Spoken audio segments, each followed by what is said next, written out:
د کابل ولایت د نشهیي توکو او مسکراتو څخه د مخنیوي ابتدایه محکمې لخوا 26 مجرمینو ته تعزیري سزا ورکړل شوه. د افغانستان اسلامي امارت سترې محکمې قضایي مرستیال د ترکیې هیواد له راغلو علماو سره وکتل. د سترې محکمې قضایي تفتیش عمومي رئیس او مفتشینو د زابل ولایت له محاکمو او مرکزي زندان څخه لیدنه وکړه. د کابل ولایت ښاري ابتدایه محکمې څلورم زون لخوا 2 متهمینو ته تعزیري سزا ورکړل شوه. د روزګان ولایت د محاکمو د مسؤلینو په هڅو د قتل موضوع حل او فصل شوه. په کونړ ولایت کې یو مجرم ته تعزیري سزا ورکړل شوه. د پروان ولایت محاکمو په 2 اونیو کې 180 دوسیو ته پر رسیدنه سربیره 100 وثیقې هم اجرا کړي دي.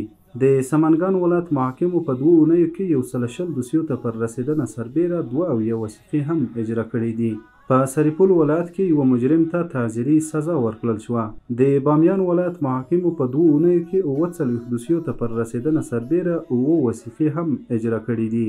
په جوزجان ولایت کې 2 مجرمینو ته تعزیري سزا ورکړل شوه. په فاریاب ولایت کې یو مجرم ته تعزیري سزا ورکړل شوه.